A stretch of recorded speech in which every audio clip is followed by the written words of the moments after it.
የምነግራችሁን ነገር አድርጉት፣ እረፍት ታገኛላችሁ። በተጨነቃችሁ ጊዜ ሞባይላችሁን ከፍታችሁ የሆነ ነገር ወደ ማዳመጥ አትሂዱ። መዝሙረ ዳዊት መኪና ያላችሁ ሰዎች ካላችሁ መኪናችሁ ውስጥ እቤት እንዳለው ሁሉ መኪናችሁ ውስጥ ራሱ አንዱን ችሎ የማይወርድ አንድ መዝሙረ ዳዊት ቢኖራችሁ ጥሩ ነው። የሆነ ወረፋ እንኳን እስከምትጠብቁ የነዳጅ ወረፋም ሊሆን ይችላል አላውቅም። መኪና ውስጡ ናችሁ 3 መዝሙር ዘምሩ። መስሪያ ቤት ገብታችሁ ወረፋ እስኪደርሳችሁ አንድ መዝሙርም ዘምሩ፣ የዳዊትን መዝሙር። ይገርማችኋል፣ መንገዳችሁ ሁሉ ብርሃን ይሆናል። እውነቴን ነው የምነግራችሁ። መቼም ስብከት ድራማ አይደለም። በቅድስና ሕይወታችን አባቶቻችን አንመስልም። በእውነት እኔ በግሌ ብዙ የጎደፉ ኃጢአቶች ይኖሩብኛል። ግን በጸሎት በኩል ያልሞከርኩትን አልሰብክም። ስለዚህ መዝሙረ ዳዊት አጽናንቶኝ ነው እንጂ የምናገረው ያነበብኩትን አይደለም የምናገረው። የሆነውን ነው የምነግራችሁ። ይጠቅማቸዋል። መዝሙረ ዳዊት አንብቡ። ሰው ላይ አትጠጉ፣ በሰውም አትሸበሩ። እግዚአብሔር ክንድ ላይ እረፉ። ያንን ደግሞ የሚሆነው መዝሙረ ዳዊት ስታነቡ ነው። ዘምሩ። የዳዊት ሲጨንቃችሁም መዝሙረ ዳዊት አንቡ፣ ደስ ሲላችሁም አንብቡ። እግዚአብሔር ደስ ሲለን እሱን ማስታወሳችንን ይፈትነናል። ሲከፋን አኩርፈን አለመውጣታችንን ይፈትነናል። ስለዚህ ሲከፋን የምንዘምር እሱ እግር እንገኝ። ምንድነው? ሴት በሚያስጨንቅ ስቃይ ትወልዳለች፣ ወልዳ ስትጨርስ ከባሏ እግር ትገኛለች ይላል። ኦሪት ዘፍጥረት ያለው አይደለም? በምጥ ወልደሽ በስቃይ ወልደሽ ፈቃድሽ ወደ ባልሽ ይሁን ያለ። በስቃይ ትወልዳለች፣ ወልዳ ስትጨርቅ ከባሏ ጋር ትውላለች። ይሄ ማለት አንዲት ነፍስ በመከራ ተጨንቃም ከሙሽራዋ ክርስቶስ እግር ነው መገኘት ያለባት። ትርጉሙ ይሄ ነው። ብቀን እንዲጠብቀን የሚያደርገውን ነገር ሁሉ ቆርጠነዋል። ከሱ ጋር መዋል አንፈልግም። እሱን በጸሎት ማነጋገር አንፈልግም። ሕጉን መፈጸም አንፈልግም። በቤቱ መኖር አንፈልግም። መታረቅ አንፈልግም። መስማማት አንፈልግም። በምን መልኩ ይጠብቀን? አብሮን ቢኖር ክፉ አይደርስብንም። አብሮን እንዳይኖር ደግሞ ቤታችን ቆልፈናል። እኔ በደጅ ቁሜ አንኳኳለሁ፣ የሚከፍትልኝ ቢኖር ራት እበላለሁ ብሏል። የምንከፍተው እኮ ደጃፋችን መስኮታችን አይደለም፣ ልብ ነው ደጅ ያለው። ያን መክፈት ይጠበቅብናል። በየት ይግባ ክርስቶስ እኛ ጋር ለመግባት? ስለዚህ እንዳይጠብቀን ስናደርግ ክፉ ነገሮች ወደኛ ይመጣሉ። እንደ ቅዱስ ዮሐንስ አፈወርቅ ደግሞ አነጋገር እግዚአብሔር ክፉ ነገር ወደኛ የሚያመጣው አስፈራርቶ ወደ ቤት ለማምጣት ነው ይላል። ምን ለማድረግ ነው? በሉ ንገሩኝ እንጂ። አቤት! አስፈራርቶ ወደ ቤት ለማምጣት። ይሄንን ቅዱስ ዮሐንስ አፈወርቅ በምን ይመስለዋል? ልጇ ቁማር እየተጫወተ ባስቸገራት እናት መስሎ ያስተምራል። ቁማር፣ የዛሬውን ቁማር እኔ አላውቅም። የድሮ ሁሉ ቁማር አለ። ምን ግጫ ምናምን ቅልቦሽ የሚባል አለ በገጠር። ይሄ ገበጣ በጣም ብዙ አለ። በቃ የቁማር አይነት የገጠር ቁማር ነው። ይሄ እረኞች የሚጫወቱ በቁልፍ በምናምን ነው። ያን እየተጫወተ ሲያስቸግራት ምን ታደርጋለች ይላል? ማስክ የለበሱ የሚያስፈራሩ ጎልማሶችን ከጎረቤት ትልክበታለች ይላል። ሕፃን ሆኖ እያካስቸገራት የሚሉ ሰዎች ትልክበታለች። ያ ሕፃን ልጅ በእነዚያ ተስፈራርቶ ምን እንዲያደርግ ይመስላችኋል? እየሮጠ ወደ እናቱ ቤት እንዲመጣ ነው። እንደዚያ የምታደርጉ እናቱ ልጇን ጠልታ ሳይሆን ልጇ ከዚያ ነገር እንዲወጣ የሚያስፈራሩ ሰዎችን ትልክበታለች። እግዚአብሔር ክፉ ነገሮች ወደኛ ሲመጡ ዝም የሚላቸው ዋናው ምክንያት ምንድነው ሲባል እነዚያ ነገሮች እንኳን ቢሆን አስፈራርተውን ቃለ እግዚአብሔር ስላልመለሰን፣ ምክር ስላልመለሰን፣ ንስሐ አባት ስላልመለሰን፣ መጽሐፍ ስላልመለሰን፣ ስብከት ስላልመለሰን፣ ምንም ነገር ስላልመለሰን ቢያንስ የሚያስፈራሩ ነገሮችን እንኳን መጥተው ወደ ቤቴ ቢመጡ ብሎ ነው። አይታችኋል አይደለም? አሁን በኮቪድ ጊዜ ሰው እግዚኦ ማረነ ክርስቶስ እግዚኦ እንዴ! ያን ጊዜ እኮ ታምር እኮ ነው፣ ታምር ነው። እኔ እንደውም ይገርማቸዋል። አጠቃላይ እኔ የዛን ጊዜ አንድ ጊዜ በኮቪድ ጊዜ አንድ ወረዳ ገጠር ወረዳ ላይ ሄጄ ነበርና መነኮሳት ጓደኞች አሉኝ አባቶች፣ የወረዳው ካቢኔ በሙሉ ንስሐ ገባ። ከነሱ እንደው ሁልጊዜ ኮቪድ በሆነ አልኩኝ እኔ እንደው ካቢኔ ሁሉ ንስሐ እንዲገባ እንደው ኮቪድ ትንሽ ቆየት ባለ ያስብላል በእውነቱ ማለት ነው። አሁን ሰው ይኸውላችሁ እግዚአብሔር የሚያስፈራሩ ነገሮችን የሚልክብን ለዚህ ነው። አንድ ችግር ሲገጥመን እንሰበሰብ። አምና የነነዌ እንግዲህ ታስታውሳላችሁ አይደል? ሁልጊዜ እንሰበሰባለን። ችግር ሲመጣ እግዚኦ መሐረነ ክርስቶስ እንላለን። እናቲቱ ግን እነዚያን የሚያስፈራሩ ነገሮችን የምትልክ መልሶ ወደ ቁማሩ እንዲሄድ አይደለም፣ ልጇ ከቤቷ ቁም ነገረኛ ሆኖ እንዲቀር ነው። እግዚአብሔር የሚያስፈራሩ ነገሮችን ብቅ የሚያደርጋቸው መከራዎችን እንዲመጡ የሚያደርገው እኛን ስለሚጠላን አይደለም፣ እንዲሰበስበን ነው። እግዚአብሔር ለነነዌ ሰዎች የሚገለብጥ መከራ እመጣለሁ ያላቸው ተመልከቱ። ይሄ የእናትነት ስራ ነው የሰራው እግዚአብሔር። ሊያጠፋቸው ፈልጎ አይደለም፣ አስፈርቶ ወደሱ ማምጣት ነው የፈለገ። ቅዱስ ያሬድ ለዚህ ነው አንተ አቡነ ወአንተ እምነ ያለው። አንተ አባታችን ነህ፣ አንተ እናታችን ነህ። እግዚአብሔር እናት ነው። ልጆቹ እንዲከፉበት ስለማይፈልግ የሚያስፈራሩ ነገሮች ዮናስን እኮ ያለው ሂድና አስፈራራ ነው ያለው። አስፈራራቸው ፈርተው እንዲመለሱ ማለት ነው። ተጽናንቶ መመለስ ያቃተው ቢያንስ ፈርቶ እንዲመለስ ነው። ስለዚህ ፈርተው ተመለሱ። እግዚአብሔር ክፉ ነገሮችን የሚልካቸው ወይም ሰይጣን ክፉ ነገሮችን እንዲያመጣ እግዚአብሔር ዝም የሚለው ለምንድን ነው ካላችሁኝ፣ ፈርተን እንድንመለስ ነው። ምን አላችሁኝ? ፈርተን እንድንመለስ እንዳይጠብቀን። ቃለ ሕይወት ያሰማልን፣ ቃለ ሕይወት ያሰማልን፣ መንግስተ ሰማያትን ያወርስልን። በእውነት መምህራችን እንግዲህ ያስተማሩን ትምህርት በጣም እጅግ ልዩ ነው። በስመ አብ ወወልድ ወመንፈስ ቅዱስ አሐዱ አምላክ አሜን። የተወደዳችሁና የተከበራችሁ የቅዱሳን ዝክር ተከታታዮቻችን እንዴት ናችሁ? እኔ ደህና ነኝ፣ እግዚአብሔር ይመስገን።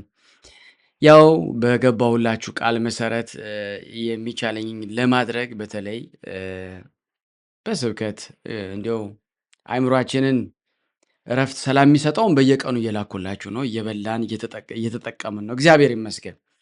ደግሞ የሚያጽናና ደግሞ መንፈስ ቅዱስ ያናገራቸው አባቶች ደግሞ ያስተማሩትን ትምህርት ደግሞ እንዲህ ተቆራርጦ ያለውን እየገጣጠምን እያመጣን እንነጋገራለን ብያችኋለሁ።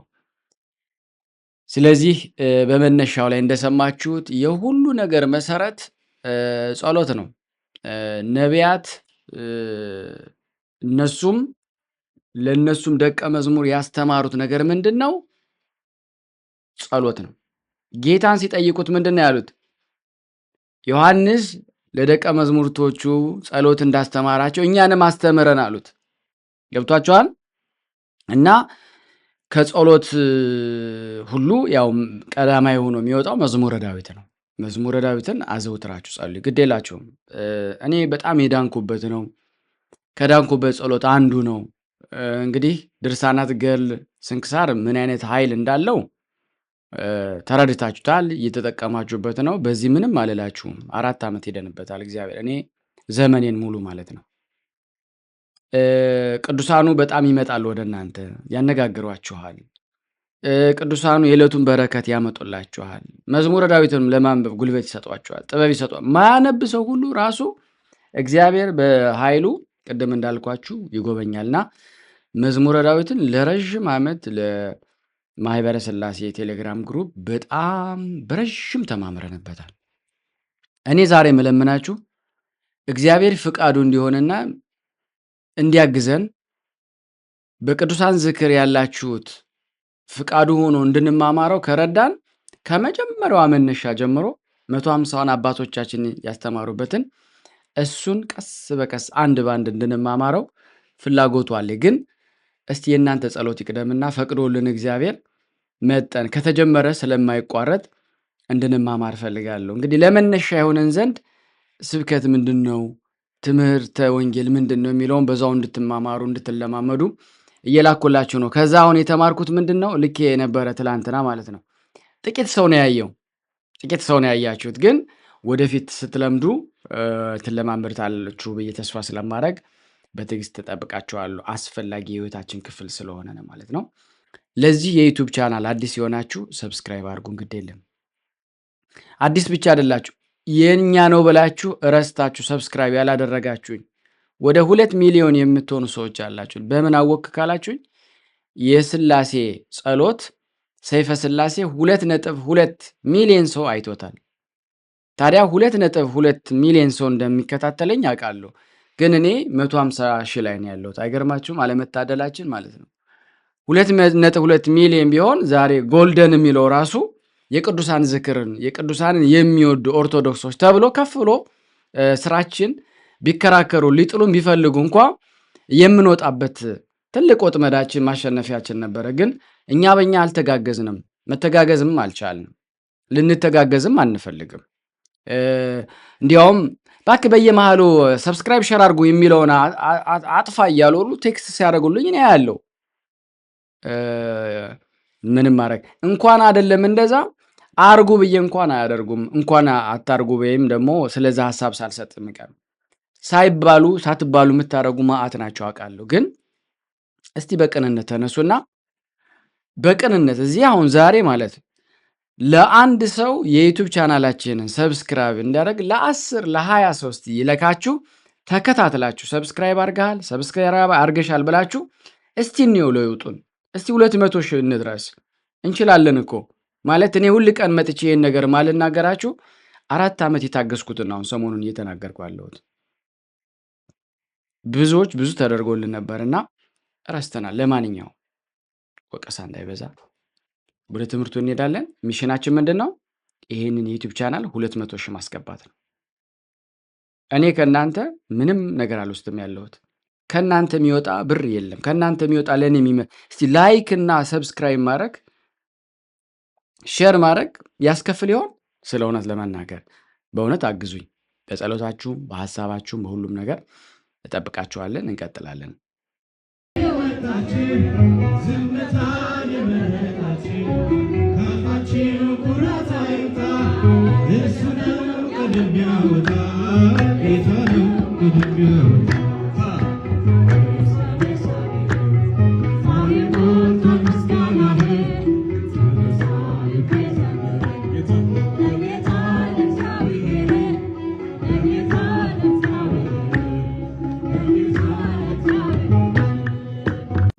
አቡነ ተክለ ሃይማኖት አባ መላኩ የሚባሉ በወላይታ ምድር በባዶ እግራቸው ቆዳ ለብሰው በስብከተ ወንጌል የሚያገለግሉ በመቶ ሺህ የሚቆጠሩ ኢአማንያንን ያጠመቁ ደግ መናኝ ናቸው።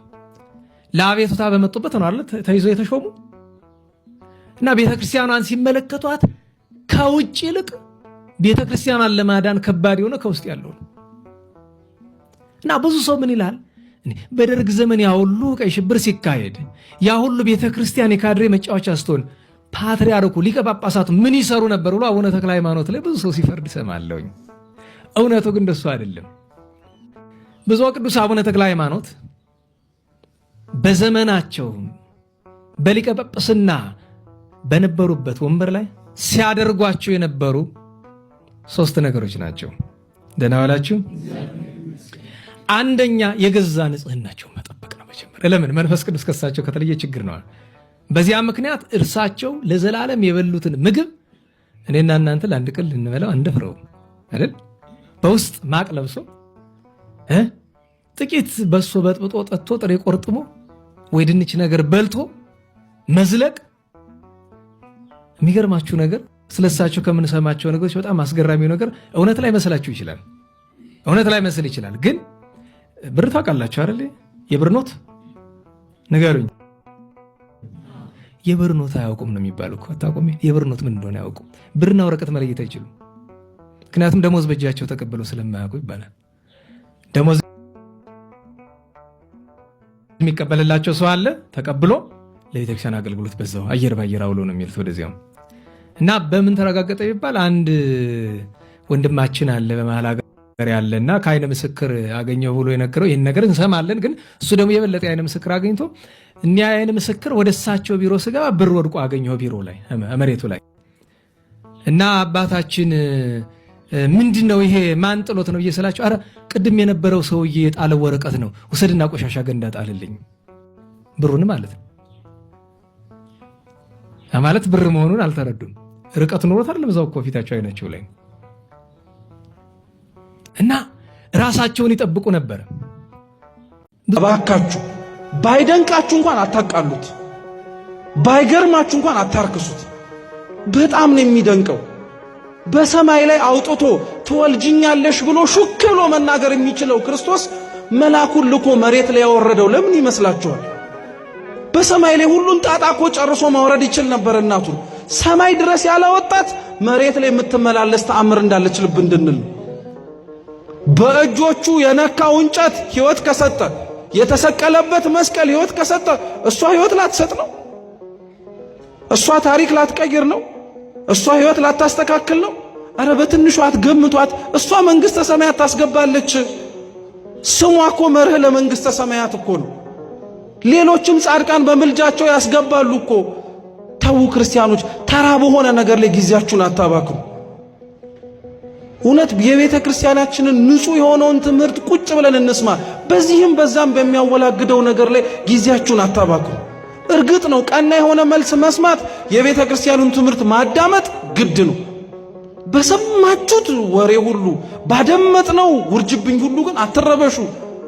እንዴ ስለ እሷ ተአምር ለማወቅና እሷ እናንተን በምልጃዋ እንዳዳናችኋችሁ እኮ ለማወቅ ተአምረ ማርያም ተገልጦ እኮ መነበብ አይጠበቅበትም። እናንተ ራሳችሁ እኮ ያልተገለጣችሁና ያልተነበባችሁ የእሷ ተአምር የተጻፈባችሁ ገጾች ናቸው። ላይ አትጠጉ፣ በሰውም አትሸበሩ። እግዚአብሔር ክንድ ላይ እረፉ። ያን ደግሞ የሚሆነው መዝሙረ ዳዊት ስታነቡ ነው። ዘምሩ። የዳዊት ሲጨንቃችሁም መዝሙረ ዳዊት አነቡ፣ ደስ ሲላችሁም አንቡ። እግዚአብሔር ደስ ሲለን እሱን ማስታወሳችንን ይፈትነናል። ሲከፋን አኩርፈን አለመውጣታችንን ይፈትነናል። ስለዚህ ሲከፋን ምን ዘምር? እሱ እግር እንገኝ። ምንድነው? ሴት በሚያስጨንቅ ስቃይ ትወልዳለች፣ ወልዳ ስትጨርስ ከባሏ እግር ትገኛለች ይላል አይደል? ኦሪት ዘፍጥረት ያለው አይደለም? በምጥ ወልደሽ በስቃይ ወልደሽ ፈቃድሽ ወደ ባልሽ ይሁን ያለው። በስቃይ ትወልዳለች፣ ወልዳ ስትጨርቅ ከባሏ ጋር ትውላለች። ይሄ ማለት አንዲት ነፍስ በመከራ ተጨንቃም ከሙሽራዋ ክርስቶስ እግር ነው መገኘት ያለበት። ትርጉሙ ይሄ ነው፣ መንፈሳዊ ትርጉሙ። የቅዱስ ዳዊት መዝሙር ደግሜ ነው የምነግራችሁ። አሁን ምናልባት እዚህ ቤተክርስቲያን ውስጥ ተመልሼ ብመጣና ባስተምር ሌላ ቀንም ስለ መዝሙረ ዳዊት ልናገር ይችላል። ቅዱስ ዮሐንስ አፈወርቅ ምን ይላል? ስብከት እንዳሻሽል ከፈለጋችሁ እናንተ ያለባችሁን ችግር አሻሽሉ ብሏል። እናንተ በተመሳሳይ ሁኔታ እየኖራችሁ ተመሳሳይ ርዕስ አትስበከን አትበሉኝ። ስለዚህ የእናንተ ሕይወት መጀመሪያ የነገርኳችሁን ችግር ከለቀቀ አሁን ደግሞ አዲስ ስብከት ይዤ እመጣለሁ ይላል። ሰክሩት ሰው ካጣችሁ ማን አለቻችሁ? የሚሰማችሁ ሰው ካጣችሁ ማን አለቻችሁ? በሉ ንገሩኝ። የሚያያችሁ ሰው ካጣችሁ ማን አለቻችሁ? የሚረዳችሁ ሰው ካጣችሁ ማን አለቻችሁ? ለያውም የማትሰለች፣ ለያውም መቼ የምትሰማ 24 ሰዓት፣ ለያውም ደግሞ ተመልከቱ የነገሌ ዘራ የማትል በወረፋ የማትሰማ ሰው የማትንቅ ላለው ብቻ ሳይሆን ወደ ሌለው የምትፈጥን እናት ለጠገበው ልጇ እንጀራ አታቀርም። ድንግል ማርያም ከእናንተ አታንስ። መቼስ ታንሳለች? ታንሳለች ወይ? እናት ለማን ነው የምታበለው? በሉ ለራበው በሉ እንጂ ልጅ ርቦታል እንደዋለ አንተ በልታል ቆይ ለሱ ብላ ተዘጋጅታ ነው የምትጠብቀው። ድንግል ማርያም የተቸገርነውን ለማየት ካሞላለት ሰው ይልቅ እኛን ፈጥና የምትሰማ እናታችን ናት። ጥቂት መከራ መጥቶ ጸልየን ድንግል ማርያም አልሰማን ስትል መስማት አቅቷት ሳይሆን በዚያ መከራ ውስጥ ክፉ ነገር አልፎልናል ነው። እስኪ በሉላችሁ በዚያ መከራ በሉ።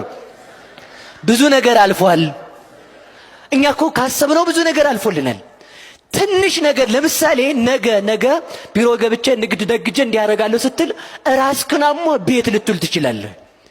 ራስህን አሞ ቤት ስትል ምን አልኩት ጌታዬ፣ እንደው ያሰብኩት መቼ ነው የሚሳካው? ምርር አትበሉ። ለምን መሰላችሁ? የዚያለት ብትወጣ ወይ መኪና ይገጭሃል፣ ወይ ከሰው ጋር ተጣልተህ ተደብድበህ፣ ወይ ሰው ደብድበህ ፖሊስ ጣቢያ ልትል ትችላለህ። ያችን መከራ ሰጥቶ እግዚአብሔር ከቤት አዋለ በሉ። እግዚአብሔር ይመስገን በሏል። ድንግል ማርያም ከፈቀደች በመጨረሻ ታሳምረናለች። እውነቴን ነው። በመጨረሻ እኮ ነው ያማረብን። እኔ እውነት ልንገራችሁ፣ እኔ እንጀራ ስላልሰጠችኝ አልጠረጠራትም እመቤቴን።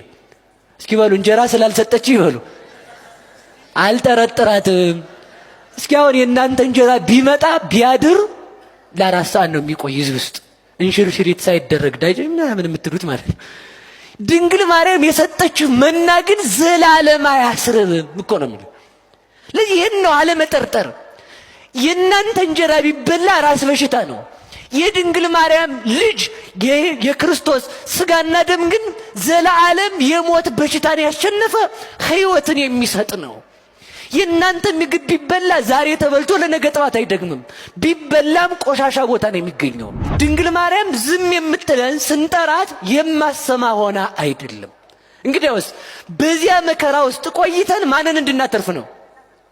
በሉ እግዚአብሔርን በሉ እንጂ ጽዮንን ክበቧት በሉ። ሁላችሁም በአካል ክፍሏ ተነጋገሩ። ስለዚህ ምን በሏት ነው? እመቤታችንን ከባችሁ አውሩ። ለምን? በሷ አካል ክፍል ተመልከቱ፣ ማንን እናያለን? እግዚአብሔርን። ደግሞ እኮ ገና እንደው ተመልከቱ፣ አጥሩ ጋር እንዳንቀርብ እኮ ነው። አጥሩ ጋር ማለት ነው። እሱ ግን እናቱ ጋር ቀረቡ አለ። ምን አለ? እግትዋ ለጽዮን ወቀፍዋ። ጽዮንን እመቤታችንን ምን በሏት? ክበቧት። ወተናገሩ በውስተ ማይፈዲሃ፣ በአካል ክፍሏ አውሩ ማለት ምን ማለት ነው? እናቴን ስትለምኗት ስለሱ ብሎ ባነባይንሽ ብለሽ ማሪን ብላችሁ ለምኗት። እሱን በተሸከመ ማይጸንሽ ብለሽ ከልጅሽ አማልጅን ብላችሁ ለምኗት። እሱን ባዩ አይኖችሽ ብለሽ ይቅርታ ሰጭን ብላችሁ ለምኗት። እሱን በዳሰሰ እጅሽ ብለሽ ይቅርታ ከልጅሽ ጋር አስታርቂን ይቅርታ ሰጭን ብላችሁ ለምኗት። እናቴን ምን በሏት አለ? ውሰዷት አለ መድኃኔዓለም። ልብ ብላችሁ ስሙ። በቤተ መቅደስ ለጸና ሰው እናቱ ትሰጣለች። ሁላችሁም በሉ በቤተ መቅደስ ለጸና በሉ። ማን ትሰጣለች? የእግዚአብሔር ቤተ መንግስት። እስኪ በሉ የእግዚአብሔር ቤተ መንግስት በሉ። ማናት የእግዚአብሔር ቤተ መንግስት? እመቤታችን። ማናት የእግዚአብሔር ቤተ መንግስት? ቤተ ክርስቲያን። ከምሬ ነው የምነግራችሁ። ይሄ አጥሩ፣ ይሄ የቤተ ክርስቲያኑ ቅጥር ይታያችኋል አይደል? ይሄ አጥሩ የእግዚአብሔር ቤተ መንግስት ውስጥ እንዳላችሁ ማስረጃ ነው። የእግዚአብሔር የረድኤቱ ምሳሌ ነው። እልፍ አእላፋት መላእክት ናቸው የከተሙበት። ማን እዚህ ስላለ? ንጉሱ እግዚአብሔር ስላለ። ቤተ ክርስቲያን የሚመጣ ሰው እስኪ እንደው ልብ በሉ። እስኪ እንደው እውነቴን ልንገራችሁ። እስኪ አሁን ኤምባሲ ለመግባት የኮቴ ስንት ብር ነው? የኮቴ ተብሎ ሲከፈት እዚህ ይለኛል። አስፈርመ ነው የምትገባው ማለት ነው። ይኸው ናግባ ተብላል። በነፃ እኮ ነው የገባው። ዘበኛ ይከለክልህ፣ ሌት ቀን አትከለከል። መጥተህ እግዚአብሔር ቤተ መንግስት እንዳትገባ ማን ነው የከለከለ? ይሄ ነው። ይህች ናት የምትሻል ደብተራ ድንኳን የተባለችው። ከምድራዊ ነገስታት ቤተ መንግስት የምትበልጥ የማን ቤተ መንግስት? የእግዚአብሔር ቤተ መንግስት። በሩ ሊዘጋብህ ይችላል፣ ዘበኛው ላያስገባ ይችላል። የእግዚአብሔር መንግስት ማን ዘግቶብሃል? ማን ነው የከለከለ? ድንግል ማርያምን እንዳታገኝ የከለከለ ማን ነው? ማንም አልከለከለም። በፈለክበት ቦታ ዘበኛስ። እንደው እኮ ተመልከቱ፣ የኛውን ቤተ መንግስት የምታገኘው ተራምደ ትራንስፖርት አውጥተህ ነው። እሺ እቤት ሆነ የምታገኛት የእግዚአብሔር መንግስት እኮ እመቤታችን እኮ ናት። ምታለም እኮ ይላሉ ሰዎች። እግዚአብሔር በሁሉም ቦታ አለ የለም?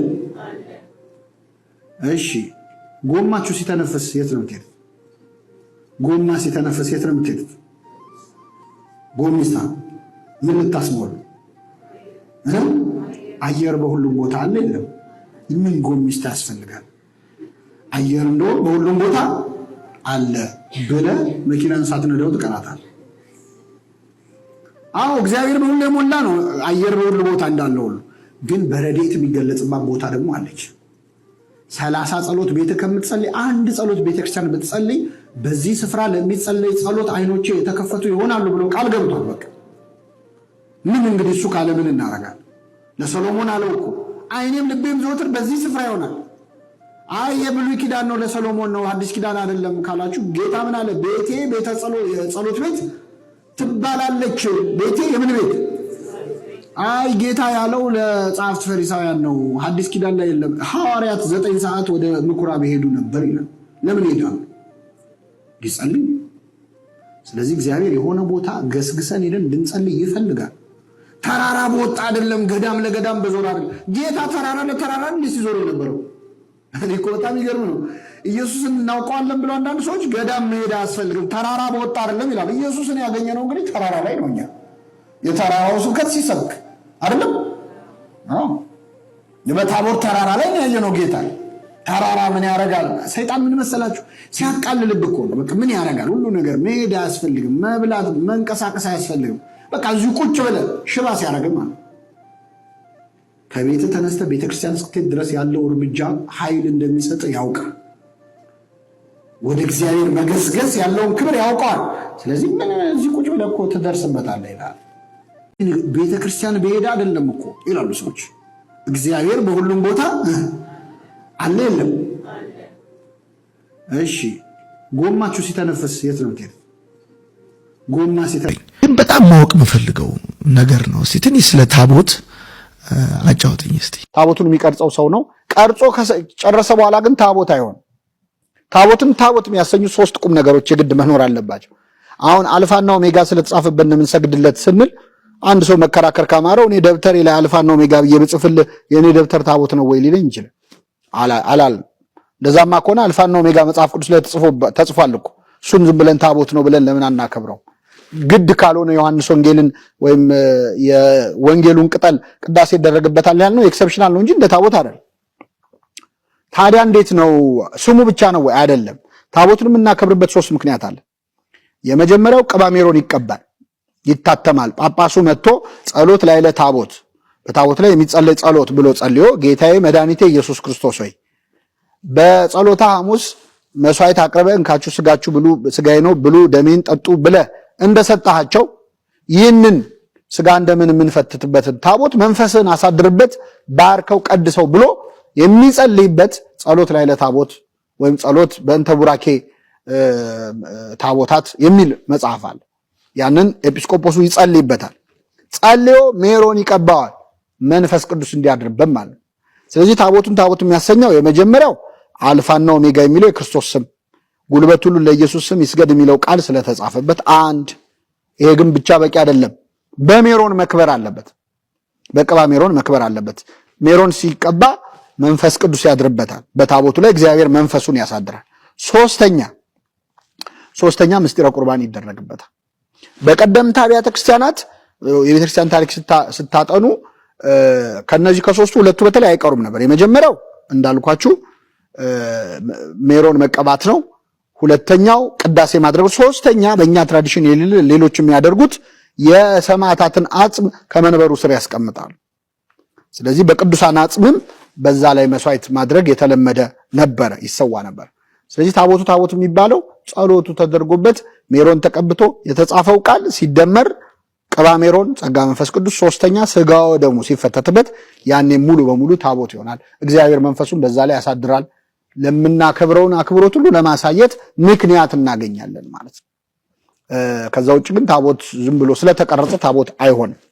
ለምሳሌ ታቦት ተሰረቀ ሊባል ይችላል። ትሰሙ ትችላላችሁ። ተሸጠ፣ ታቦት ብዙ ገንዘብ ተሸጠ። በተለይ አውሮፓውያኑ ለጦርነት በመጡ ቁጥር አሳደ የሰበሰቡት ታቦታትን በጣም በብዛት አሁንም ድረስ በጣም ብዙ በሺህ የሚቆጠሩ ታቦታት አሉ። እነሱ እጅ ሲገቡ ታቦት እየዞረ ነው በየቦታው ማለት ነው። ሲጀመር አይደለም አሁን በብሉይ ኪዳንም ታቦት ተሰርቆ ተግዞ ያውቃል። ታቦት ለምን ይሸጣል? ለምን ኃይል የለውም የሚሉ ሰዎች ክርስቶስስ ተሸጦ የለ ወይ? እንዴ ታቦቱን እኮ የምናከብረው ስጋና ደሙ ስለተፈተተበት ነው። ታቦቱ ላይ ስጋና ደሙ የተፈተተው ክርስቶስስ ተሸጦ የለ ወይ? ኃይል የለውም ሊባል ይችላል? አይችልም። ስለዚህ ታቦቱ ሊሰረቅ ይችላል። ግን የሚገርማችሁ ታቦት በተሰረቀ እና ሊነካው የማይገባ ሰው በነካው ሰዓት እግዚአብሔር መንፈሱን ከታቦቱ ላይ ያነሳ። ለእመተ ሰብረ ታቦት በተሰበረ ጊዜ አለዚያም ደግሞ ከቦታ ቦታ በተወሰደ ጊዜ መነሳ። ለምሳሌ በታቦቱ ላይ ቢያንስ 2 በኋላ አነሳዋለሁ መንበረ ታቦቱ የማይንቀሳቀስ ታቦት ሊቀመጥበት ይገባል። በዚያ ላይ ደግሞ የሚንቀሳቀስ ታቦት ፐርማነንት አልተርና ፖርተብል አልተር የሚሉት ሌሎች፣ እኛ ደግሞ ምስዋኡ ቋሚ መንበረ ታቦቱ አለ። በሱ ላይ ደግሞ ታቦት ይደረጋል።